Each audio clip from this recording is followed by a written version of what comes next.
बिस्मिल्लाहिर्रहमानिर्रहीम। अस्सलाम वालेकुम स्टूडेंट्स, उम्मीद है आप खैरियत से होंगे। आज की वीडियो में हम class 9th maths Punjab text book board chapter number 3 की रिव्यू एक्सरसाइज को स्टार्ट करने जा रहे हैं। स्टूडेंट्स, वैसे तो हम जब भी कोई एक्सरसाइज स्टार्ट करते हैं तो उससे पहले उसका बेसिक कॉन्सेप्ट क्लियर करते हैं, लेकिन रिव्यू एक्सरसाइज में हमें ऐसा कुछ नहीं करना पड़ता, क्योंकि हम प्रीवियस पूरे चैप्टर में जितने कॉन्सेप्ट्स पढ़ते हुए आते हैं वो इस रिव्यू एक्सरसाइज में हम रिवाइज करते हैं। तो आइए टाइम वेस्ट किए बगैर क्वेश्चन नंबर 2 की तरफ आते हैं। क्वेश्चन नंबर 1 में यहाँ पे इसलिए नहीं करवा रही क्योंकि वो MCQs के ऊपर बेस्ड है, उसको हम डिटेल से सेपरेट वीडियो बनाने की कोशिश करेंगे। आते हैं क्वेश्चन नंबर 2 की तरफ। क्वेश्चन नंबर 2 में हमारे पास क्या है, राइट इन टेबुलर फॉर्म। अब हमने टेबुलर फॉर्म के बारे में पढ़ा था, सेट बिल्डर फॉर्म के बारे में पढ़ा था। तो टेबुलर फॉर्म कौन सी फॉर्म होती है जिसमें एक एलिमेंट्स सेट के अंदर लिखे जाते हैं, एलिमेंट्स लिखे जाते हैं। तो यहाँ पे देखें, ये हमें सेट बिल्डर नोटेशन दी गई है, हम इसको चेंज करेंगे टेबुलर फॉर्म के अंदर। अब हमने वो बेसिक कॉन्सेप्ट जो पढ़ा था स्टार्ट में 3.1 के स्टार्ट में, वो हमने रिवाइज करना है। तो वो रिवाइज करते हुए इसका फर्स्ट पार्ट करते हैं। फर्स्ट पार्ट में क्या है, x such that x is equal to 2n। इसका क्या मतलब है कि x इक्वल है 2n के। अब n में हमें नहीं पता क्या है। आगे देखें, कॉमा के आगे लिखा है कि n क्या है, n belongs to natural number. हमने नेचुरल नंबर के बारे में भी पढ़ा था कि वो कौन से होते हैं, जो 1 से स्टार्ट होते हैं। तो इसका मतलब है कि n के अंदर क्या है, नेचुरल नंबर आएंगे। नेचुरल नंबर हम करते जाएंगे और इसका एक सेट बना लेंगे। तो ये ऐसे बन जाएगा 2, इसके अंदर क्या है, नेचुरल नंबर आ रहा है। फर्स्ट नेचुरल नंबर 1, कॉमा डालें, फिर सेकंड नेचुरल नंबर क्या है 2, फिर थर्ड 3, इसी तरह 4 अप टू सो ऑन। हमारे पास कोई लिमिट नहीं है कि ये कहाँ पे सेट क्लोज हो रहा है, तो हम अप टू सो ऑन यानी डॉट्स डाल देंगे।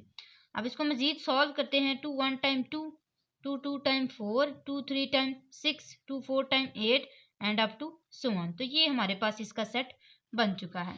सेकंड पार्ट इसका करते हैं कि x such that x is equal to 2m plus 1। अब m क्या है, m हमारे पास बिलोंग्स टू नेचुरल नंबर है, तो हम क्या करेंगे, 2 यहाँ पे नेचुरल नंबर लिखेंगे प्लस 1, इसी तरह 2 नेचुरल नंबर प्लस 1, इसी तरह 2 नेचुरल नंबर प्लस 1, इसी तरह 2 नेचुरल नंबर और plus 1 and up to so on. अब इसको यहाँ पे सॉल्व कर लेते हैं। 2 1 time 2 plus 1 is equal to 3, 2 2 time 4 plus 1 is equal to 5, 2 3 time 6, 6 plus 1 is equal to 7, 4 2 time 8, 8 plus 1 is equal to 9 and up to so on. तो ये हमारे पास इसका आंसर आ चुका है। थर्ड पार्ट करते हैं इसका, x such that x is equal to 11n and n belongs to whole number. Whole number कहाँ से स्टार्ट होते हैं, 0 से। इसी तरह आगे भी लिखा है एंड का मतलब क्या है कि ये यहाँ पे स्टॉप होगा, ठीक है। अब स्टॉप यानी कि लिमिट भी हमें बता दी गई है कि सेट कहाँ पे क्लोज हो रहा है। n इज लेस देन 11 यानी कि 11 से छोटे छोटे नंबर लिखने हैं। 11 से जितने भी स्मॉल नंबर होंगे वो सारे लिखने हैं और 11 तक ही रुक जाना है। तो ये हमारे पास आ जाएगा 11। n के अंदर हमने क्या करना है, होल नंबर डालना है, होल नंबर 0 आ जाएगा। अब इसी तरह 11 1, 11 2। अब देखें यहाँ पे मैं क्या 2 डाल सकती हूँ, ये आपने देखना है। 2 अगर मैं यहाँ पे डालूंगी तो फिर क्या होगा, 11 से ग्रेटर चला जाएगा। क्या ग्रेटर चला जाएगा, 11 2 टाइम 22 आ जाएगा। लेकिन आप गौर करें कि यहाँ पे हमारे पास क्या है, n है, n belongs to whole number. ये जो यहाँ पे लिखे हैं ये 11 तक होने चाहिए, ठीक है, ये 11 से छोटे होने चाहिए, ठीक। तो इसको हम लेके चलते हैं। याद रहे यहाँ पे इक्वल का जो साइन है वो नहीं है, तो इसका मतलब 11 से छोटे लिखेंगे, 11 इसके अंदर इंक्लूड नहीं है। अगर साइन के नीचे ये वाला साइन होता है तो इसका मतलब होता है कि ये जो नेक्स्ट नंबर लिखा है ये इसके अंदर इंक्लूड है। लेकिन अगर ना हो तो फिर इसका मतलब है कि ये इससे छोटे छोटे नंबर को डिजर्व करेगा। अब यहाँ पे हम क्या करेंगे, 11 3, 11 4, ऐसे अप टू सो ऑन चलता जा रहा है और 11 10 तक ये जाएगा और यहाँ पे हमारा सेट क्लोज हो जाएगा। अब हम करते हैं 11 0 टाइम 0, इसी तरह 11 1 time 11 22 33 44 up to so on and 11 10 time 110। तो ये हमारे पास इसका सेट बन चुका है। यहाँ पे देखें हमारे पास क्या, x such that x belongs to even number and 4 is less than x। यहाँ पे ये ऐसे आपने नहीं बोलना, आपने कहना x is greater than 4 and less than 6। अब x की बात हो रही है ना, तो इसीलिए हम x को पहले पढ़ते हैं। x is greater than 4 and less than 6। तो इस तरह का हमने यहाँ पे सेट बनाना है। याद रहे नंबर्स कौन से हैं, इवन नंबर्स हैं। अब यहाँ पे देखें 4 और 6 से, 4 से क्या है बड़ा होना चाहिए और 6 से छोटा। क्या आप बताएं कि इन दोनों के बीच में कौन सा नंबर आता है, 5 आता है। एक ही नंबर आता है 5। क्या 5 इवन नंबर है, नहीं। तो इसका मतलब है कि यहाँ पे ये सेट खाली रहेगा, एम्प्टी सेट। ये इसका आंसर है। एक दफा फिर बता देती हूँ, इन्होंने बोला था कि x क्या है, x इवन नंबर के इक्वल है। अब x में यहाँ पे जो x है वो 4 से बड़ा होना चाहिए और 6 से छोटा होना चाहिए, ऐसा नंबर यहाँ पे बताना है। यानी कि इनके मिड में कौन से नंबर्स आते हैं, इनके मिड में जस्ट 1 नंबर आता है और वो है 5, और 5 एक इवन नंबर नहीं है, इसलिए इसका आंसर एम्प्टी सेट है। नेक्स्ट चलते हैं फिफ्थ पार्ट की तरफ। फिफ्थ पार्ट में यहाँ पे क्या है, x is such that belongs to ओ, ये क्या है ओ, ऑड नंबर एंड 5। अब यहाँ पे x को देखें, x इज यहाँ पे ग्रेटर देन इक्वल टू भी है, ठीक है, greater than equal to x और लेस देन 7। तो ये हमारे पास लिखा हुआ है, हम इसके अंदर देखें थे ऑड नंबर कौन से आते हैं, 5, और इसके अंदर क्या कौन सा नंबर आता है 6, और क्या आता है 5 भी इसके अंदर इंक्लूड है, तो 5 भी इंक्लूड रहेगा। अब यहाँ पे देखें कि 6 तो इवन नंबर है, वो इसके अंदर नहीं आ सकता, और कौन सा नंबर है एक 5, क्या 5 इवन नंबर है, और इन दोनों के जो यहाँ पे कंडीशन दी गई है उसके ऊपर उतर रहा है, यस, क्योंकि यहाँ पे ये लाइन लगी है, इसका मतलब है कि ये भी 5 भी इसके अंदर इंक्लूड है, तो इसका आंसर क्या आ जाएगा, जस्ट 5। नेक्स्ट इसका पार्ट करते हैं, पार्ट 6। यहाँ पे देखें x such that x belongs to q। q क्या होता है, rational number. q rational number होता है, और जो q के ऊपर लाइन लगी होती है, डैश डली होती है, उसका मतलब होता है ये इररेशनल नंबर है। अब रैशनल नंबर कौन से होते हैं, इररेशनल नंबर कौन से होते हैं, हमने डिटेल से डिस्कस किया हुआ है। And x square is equal to 2। अब बताएं, इसको सॉल्व करें और देखें कि यहाँ पे क्या आंसर आएगा इसका। तो x square is equal to 2 हम करते हैं। अब स्क्वायर को हटाने के लिए क्या करेंगे, taking square root on both sides. तो स्क्वायर रूट मैंने आपको बताया था, जब भी आपने स्क्वायर को खत्म करना होता है ना, तो आप स्क्वायर रूट लेते हैं, और अगर आपने स्क्वायर रूट को खत्म करना होता है तो फिर आप स्क्वेयरिंग करते हैं। दोनों सूरतों में आप इसकी कटिंग कर सकते हैं। तो ये हमारे पास क्या आ जाएगा, ये इससे कट जाएगा, आंसर क्या आएगा, x is equal to square root 2। अब देखें कि स्क्वायर रूट 2 है क्या। स्क्वायर रूट 2 एक इररेशनल नंबर है, क्यों, क्योंकि स्क्वायर रूट 2 का आंसर पॉइंट्स के अंदर आता है, और वो चलते जाते हैं, वो नॉन स्टॉप चलते जाते हैं, और वो ख़त्म होने वाले नहीं होते। तो ये जाहिर करता है इररेशनल नंबर को। हमने रैशनल नंबर के बारे में क्या पढ़ा था, अगर हमारे पास वो स्टॉप भी हो जाएं और साथ ही साथ हमारे पास ऐसी यहाँ पे रकम हो जिसका स्क्वायर रूट हम ले सकते हैं, तो वो किसके अंदर आता है, रैशनल नंबर के अंदर। इसका अगर हम स्क्वायर रूट ले लें तो हमारे पास पॉइंट्स के अंदर आंसर आता है, यानी कि ये किसी का भी स्क्वायर नहीं है, तो ये एक इररेशनल नंबर है। तो हम यहाँ पे क्या लिख लेंगे, but square root 2 is irrational number. Irrational number को मैंने आपको बताया, इस तरह भी आप लिख सकते हैं, आप इस तरह भी इसको लिख सकते हैं, इररेशनल नंबर।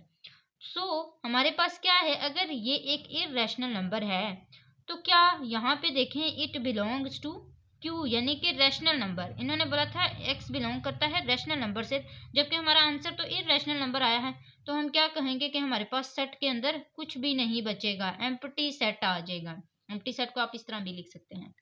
तो हमारे पास एम्प्टी सेट बन गया क्योंकि ये इररेशनल नंबर आया है, और इन्होंने कहा था कि x belongs to rational number. तो ये हमारे पास 6 पार्ट हो गया। 7 पार्ट को करते हैं। इसमें क्या है हमारे पास कि x belongs to rational number and x is equal to minus x. कोई भी मैं आपको एक नंबर देती हूँ, उससे समझाती हूँ। मैं कहती हूँ कि 2 इज इक्वल टू -2। क्या कोई भी नंबर दूसरे नेगेटिव नंबर के इक्वल हो सकता है? नहीं। आप कोई भी नंबर आप कहते हैं 2 इक्वल हो सकता है 2 के, लेकिन 2 -2 के इक्वल नहीं हो सकता। नहीं हो सकता ना, कोई भी नेगेटिव नंबर पॉजिटिव नंबर के इक्वल नहीं हो सकता। लेकिन एक चीज, एक नंबर ऐसा है जो इक्वल हो सकता है, और वो नंबर कौन सा है, 0। 0 के साथ अगर माइनस लिखा हो तब भी वो 0 ही रहता है। तो ज़ीरो के साथ नेगेटिव होने का कोई मकसद नहीं है। ज़ीरो अगर नेगेटिव है भी तो वो तब भी पॉजिटिव हो सकता है। तो इसका मतलब ये हुआ कि हमारे पास सेट के अंदर क्या आंसर आएगा? ज़ीरो, क्योंकि ज़ीरो एक ऐसा नंबर है जो कभी भी नेगेटिव नहीं हो सकता, उसका आंसर हमेशा पॉजिटिव ही रहेगा। वो खुद एक अकेला ज़ीरो है, चाहे उसके साथ आप पॉइंट लगा दें वो तब भी ज़ीरो ही रहेगा। तो इससे कोई फ़र्क नहीं पड़ता। नेक्स्ट चलते हैं। अब हम करेंगे इसका लास्ट पार्ट, एट्थ पार्ट। तो एट पार्ट में इसके क्या है? x बिलोंग्स टू r, यानी कि रियल नंबर। याद रहे ये r रैशनल नंबर नहीं है। रैशनल नंबर को q से रिप्रेजेंट किया जाता है, रियल नंबर को r से रिप्रेजेंट किया जाता है। अब r रियल नंबर के अंदर क्या क्या होता है? रियल नंबर के अंदर रैशनल नंबर और इरेशनल नंबर दोनों इंक्लूड होते हैं। और यहाँ पे ये भी कहा गया है कि and x not belong to q, ये डैश है, ये किसको रिप्रेजेंट कर रही है? इरेशनल नंबर को। वो कहते हैं कि जो x है वो इरेशनल नंबर से बिलोंग नहीं करता, बल्कि वो रियल नंबर से बिलोंग करता है। अब मैंने आपको बताया कि रियल नंबर के अंदर क्या क्या इंक्लूड है? दोनों, रैशनल नंबर भी और इरेशनल नंबर भी। मैं यहाँ पे लिख देती हूँ, रैशनल भी और इरेशनल भी। अब उन्होंने क्या कहा कि इरेशनल इसके अंदर इंक्लूड नहीं है, ये नहीं बिलोंग करते। अगर हम इस इरेशनल को काट दें तो हमारे पास पीछे क्या बचेगा? Rational number. अब हम रैशनल नंबर को यहाँ पे किस तरह लिख सकते हैं? क्यू। तो हमें यहाँ पे आंसर क्या आ जाएगा? क्यू। क्यू इसका सेट हो जाएगा। उम्मीद है आपको क्वेश्चन नंबर 1 क्लियर हो चुका होगा। इसके साथ साथ स्टूडेंट्स आपको बताती चलूँ, अगर आप मेरे चैनल पर न्यू हैं तो सब्सक्राइब करें, वीडियो अच्छी लगे तो लाइक ज़रूर किया करें। अब नेक्स्ट आते हैं क्वेश्चन नंबर 3 की तरफ। यहाँ पे हमारे पास क्या है? Let U is equal to set दिया गया है, ए का सेट दिया गया है, बी का सेट दिया गया और सी का सेट दिया गया। और साथ ही कहा गया है कि list the members of each of the following sets. सारे के सारे हमें सेट्स जो हैं दिए गए हैं और इन्हीं सेट से हमने इन सब मेंबर्स को लिस्ट करना है, इन सब के आंसर निकालने हैं। जैसे हमारे पास यहाँ पे दिया गया ए कॉम्प्लीमेंट्री। अब ए कॉम्प्लीमेंट्री का कॉन्सेप्ट मैंने आपको दिया था। क्या होता है? जहां पे भी कॉम्प्लीमेंट्री आ जाए वहां पे आपने u माइनस लिख लेना है। इसका मतलब है कि ये हमारे पास किसके इक्वल हो जाएगा? u माइनस ए के। अब यहाँ पे ए और u दोनों का सेट लिख लेते हैं। u का क्या सेट है? 1 2 3 4 अप टू सो ऑन, कहाँ तक? 10 तक। माइनस ए का क्या सेट है? 2 4 6 8 एंड 10। अब हमने माइनस का कॉन्सेप्ट किस तरह सीखा था? हमने कहा था कि ऐसी कोई भी जब माइनस आ जाएगा तो जो फर्स्ट वाला एलिमेंट होगा उसमें सारे एलिमेंट्स वो वाले लिखने हैं जो इसमें हों और सेकंड वाले सेट में ना हों। ठीक है, इसमें जो कौन से ऐसे एलिमेंट्स हैं जो इसके अंदर हैं और इसके अंदर नहीं है? 1 इसके अंदर है, इसके अंदर नहीं है, तो हम यहाँ पे लिख लेते हैं। याद रहे वो एलिमेंट्स नहीं लिखने जो इसके अंदर हो और इसके अंदर ना हो, वो एलिमेंट्स लिखने हैं जो फर्स्ट वाले में हो और सेकंड वाले में ना हो। तो 2 देखें, दोनों के अंदर है, 3 नहीं है, 4 दोनों के अंदर है, 5 नहीं है, 6 दोनों के अंदर है, 7 नहीं है, 8 दोनों के अंदर है, 9 नहीं है। तो ये हमारे पास इसका आंसर आ चुका है। नेक्स्ट चलते हैं, इसका है बी कॉम्प्लीमेंट्री, यानी कि हमने क्या करना है? u को माइनस करना है b के साथ। तो u 1 2 3 4 5 6 7 8 9 10 सारे अप टू सो वन, और हमारे पास माइनस करना है b के साथ, तो यह है 1 2 3 4 5। ठीक है, अब हमने देखना है कौन कौन से एलिमेंट्स इसके अंदर हैं और इसके अंदर नहीं है। 1 इसके अंदर है, इसके अंदर भी है, 2 इसके अंदर है, इसके अंदर भी है, 3 भी है, 4 भी है, 5 भी है। क्या नहीं है? 6 नहीं है, 7 नहीं है, 8 नहीं है, 9 नहीं है और 10 नहीं है। तो ये हमारे पास इसका आंसर आ चुका है। नेक्स्ट जो इसका थर्ड पार्ट है, इसमें है ए यूनियन बी। यूनियन का भी हमने सीखा था, एक सीक्वेंस लेके चलते हैं हम यूनियन के अंदर। तो ए के क्या हमारे पास यहाँ पे एलिमेंट्स हैं? ए के एलिमेंट्स हैं 2 4 6 8 10, और यूनियन बी के क्या एलिमेंट्स हैं? 1 2 3 4 5। हम इसको सीक्वेंस में लिख लेते हैं। सबसे पहले क्या आता है हमारे पास? 1, 0 तो नहीं है, तो 0 के बाद 1 आता है, तो 1 लिखेंगे। फिर उसके बाद क्या आता है? 2। याद रहे यूनियन में 2 दफ़ा अगर कोई रकम लिखी हुई है तो उसको जस्ट 1 टाइम लिखते हैं। फिर क्या आता है? 3 आता है, फिर 4 आता है, यहाँ पे 5 भी है, 6 है, 7 नहीं है, 8 है, 9 नहीं है, 10 है। ये यहाँ पे इसका आंसर आ गया।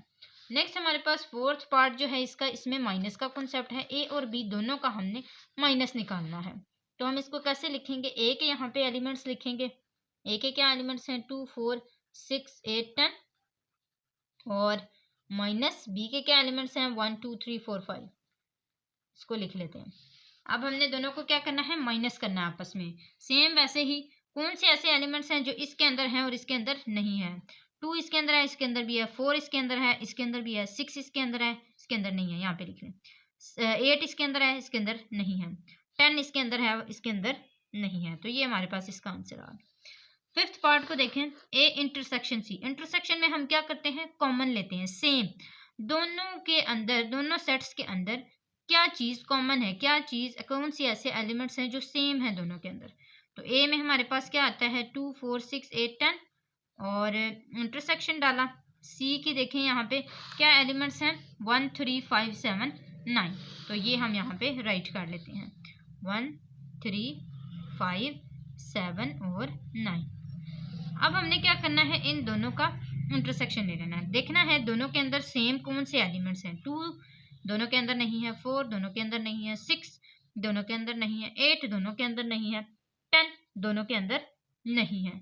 तो इसका मतलब क्या हुआ कि इसमें हमारे पास कोई भी ऐसा एलिमेंट नहीं है जो दोनों के अंदर सेम है। तो सेम वही चीज यहाँ पे क्या आ जाएगा, एम्प्टी सेट, या इस तरह आप एम्प्टी सेट डाल लें। तो ये हमारे पास इसका आंसर आ चुका है। 6 पार्ट देखें, ए कॉम्प्लीमेंट्री यूनियन सी कॉम्प्लीमेंट्री। इसका मतलब है कि हमें पहले कॉम्प्लीमेंट्री निकालने पड़ेंगे दोनों के, फिर हम इन दोनों का यूनियन लेंगे जो इनके आंसर आएंगे। ए कॉम्प्लीमेंट्री तो हमने पहले भी निकाला था फर्स्ट पार्ट में। देखें यहाँ पे इसका क्या आंसर आया था हमारे पास, 1 3 5 7 9। हम इसको यहाँ पे राइट कर लेते हैं, 1 3 5 7 9। अब हमारे पास क्या है, सी कॉम्प्लीमेंट्री। सी कॉम्प्लीमेंट्री किसके इक्वल होता है, यू माइनस सी के। हम इधर लिख लेते हैं यू के एलिमेंट्स 1 2 3 4 आगे चलते जा रहे हैं 10 तक, और हमने इसका क्या लेना है, माइनस सी के साथ। तो सी क्या है, 1 3 5 7 9। अब हम इन दोनों को आपस में माइनस कर लेते हैं, देखते हैं क्या आंसर आता है। 1 इसके अंदर है, इसके अंदर भी है। 2 इसके अंदर है, इसके अंदर नहीं है। 3 इसके अंदर है, इसके अंदर भी है। 4 इसके अंदर है, इसके अंदर नहीं है। 5 दोनों के अंदर है, 6 नहीं है। 7 दोनों के अंदर है, 8 नहीं है। 9 दोनों के अंदर है, 10 नहीं है। तो ये हमारे पास सी कॉम्प्लीमेंट्री का आंसर आ चुका है। अब हमने क्या करना है, दोनों का यूनियन लेना है। ये जो दोनों आंसर आए थे, इन दोनों का क्या लेना है, यूनियन। दोनों सेट्स यहाँ पे लिख लें, A complementary union C complementary is equal to, पहला सेट 1 3 5 7 9, दूसरा सेट यूनियन 2 4 6 8 10। दोनों का यूनियन ले लें। सबसे पहले हम क्या लिखेंगे, यहाँ पे 1 1 2 है, यस, 3 भी है, 4 भी है, 5 भी है, 6 भी है, 7 भी है, 8 भी है, 9 भी है और 10 भी है। तो ये हमारे पास इसका आंसर आ चुका है। नेक्स्ट चलते हैं इसके 7 पार्ट की तरफ। 7 पार्ट में क्या है, ए कॉम्प्लीमेंट्री। अब ए कॉम्प्लीमेंट्री का आंसर हमने पहले भी निकाला था। क्या आंसर आया था हमारे पास, 1 3 5 7 9। सेम वही आंसर हमने यहाँ पे अगेन लिख लेना है। तो A complementary is equal to 1 3 5 7 9 union C. C की हमारे पास देखें क्या वैल्यू थी, हमारे पास सी की वैल्यू सेम यही है, 1 3 5 7 9। हमने क्या ले लेना है, इसका यूनियन ले लेना है। तो यूनियन इसका ले लें, 1 3 5 7 9 अगेन आ जाएगा। ये हमारे पास इसका आंसर आ चुका है। अब इसका जो लास्ट पार्ट है 8 वाला, इसमें क्या है हमारे पास, u कॉम्प्लीमेंट्री, यानी कि हमने u को माइनस करना है u के साथ। u के हमारे पास क्या नंबर्स थे, 1 2 3 4 5, चलता जा रहा है कहाँ तक, 10 तक। माइनस करें u के साथ, 1 2 3 4, चलता जा रहा है 10 तक। अब यहाँ पे एक चीज नोट करें, u को वैसे भी हम u से माइनस करेंगे, 10 को माइनस करें 10 से 0 ही आंसर आएगा। कोई भी नंबर ले लें, कोई भी, जैसे मैंने 10 लिया, इस तरह कोई भी नंबर ले लें, उसको माइनस करेंगे 0 ही आएगा। इसी तरह u को भी माइनस करें u से तो 0 ही आएगा, एम्प्टी सेट आएगा। तो लेकिन अगर आप यहाँ पे देखें तो अगर इसको प्रूव करना चाहें तो यहाँ पे देखें 1 इसमें है, इसमें भी है। हमें ऐसा एलिमेंट चाहिए होता है जो इसके अंदर हो और इसके अंदर ना हो। तो ये हमारे पास क्या आ जाएगा, एम्प्टी सेट आ जाएगा। इसका आंसर ये आ चुका है।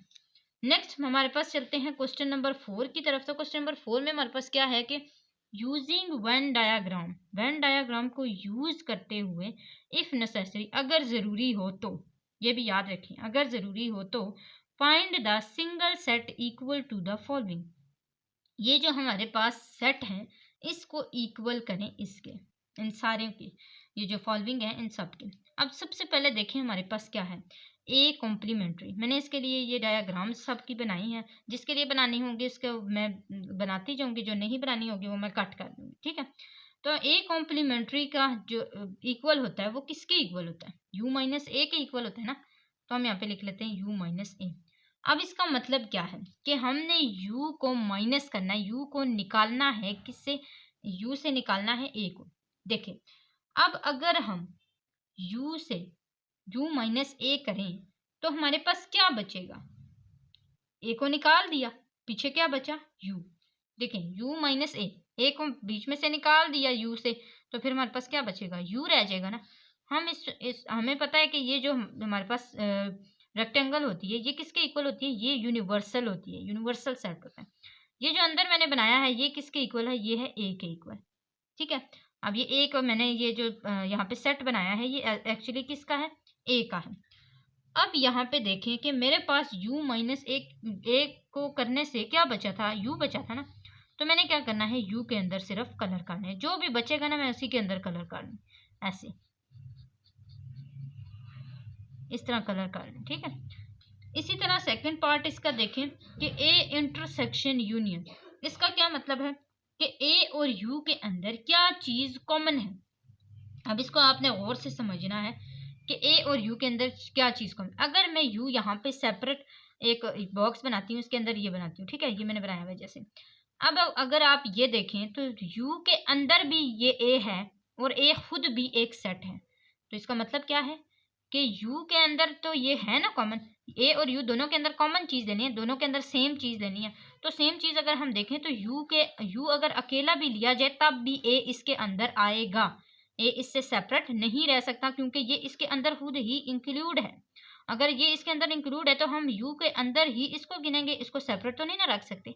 तो ये चीज आपने नोट करनी है। इसका मतलब ये हुआ कि a जो है वो इसमें से कॉमन है, तो हम a को क्या कर देंगे, कलर कर देंगे ऐसे, जस्ट ए को कलर कर। नेक्स्ट देखें हमारे पास क्या है, A union you, A union you. अब इसका क्या मतलब है कि हमने यूनियन लेना है किसका, यू का। अब जैसे आपको मैं दिखाती हूँ, अब जब आप यूनियन लेते हैं, ये देखें जब आप यूनियन लेते हैं, यहाँ पे आपने यूनियन लिया तो आपने क्या किया, दोनों सेट्स को यूज किया था ना, दोनों सेट में जो जो भी था सारा का सारा लिखा।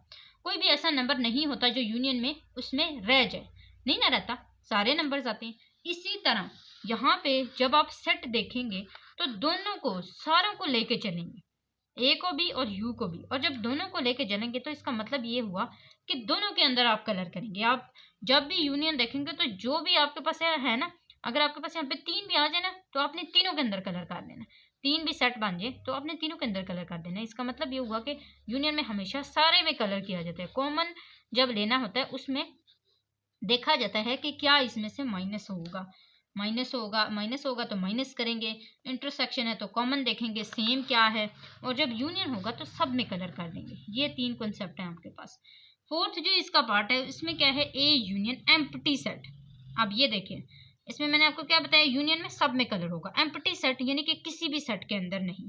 ए है तो ए के अंदर कलर कर दें, ए था तो ए के अंदर कलर किया था, यू था तो यू के अंदर भी कलर कर दिया था। अब यहाँ पे सिर्फ ए ही है, बाकी तो क्या है, बाकी एम्प्टी सेट है। तो इसका मतलब क्या हुआ, जस्ट ए के अंदर यहाँ पे कलर हो जाएगा, ए के अंदर ऐसे कलर कर दें, बाकी जो है वो एज इट इज रहने दें। अब आते हैं इसके लास्ट पार्ट की तरफ, ये आपका समझना बहुत जरूरी है। इसमें देखें, इसमें यहाँ पे क्या है हमारे पास कि empty set, intersection empty set. एक एम्प्टी सेट का को ही कॉमन देना है किसके साथ, एम्प्टी सेट के साथ, एक खाली सेट के साथ। तो अब हम इसकी क्या डायग्राम बना सकते हैं, इसकी डायग्राम नहीं बनती। क्यों नहीं बनती, क्योंकि ये दोनों ही एम्प्टी सेट हैं। कहाँ पे इसकी डायग्राम बन सकती, कोई सेट होगा तो इसकी डायग्राम बनेगी ना, तो इसलिए इसकी डायग्राम नहीं बनती। इसके लिए आप एम्प्टी सेट लिख लें, ऐसी डायग्राम ना बनाएं, जस्ट ऐसी एम्प्टी सेट डाल लें। ठीक है, तो ये हमारे पास या एम्प्टी सेट लिख लें। तो ये हमारे पास यहाँ पे क्वेश्चन नंबर 4 तक आज हमने सॉल्व किया है। नेक्स्ट इंशाल्लाह हम इसी एक्सरसाइज को कंटिन्यू रखेंगे। इसके अलावा आपको बताती चलूँ स्टूडेंट्स कि आपने मेरे चैनल को ज़रूर सब्सक्राइब करना है और अपने फ्रेंड्स के साथ भी इसको शेयर करना है। आज के लिए बस इतना ही। अगली वीडियो तक के लिए अल्लाह हाफ़िज़।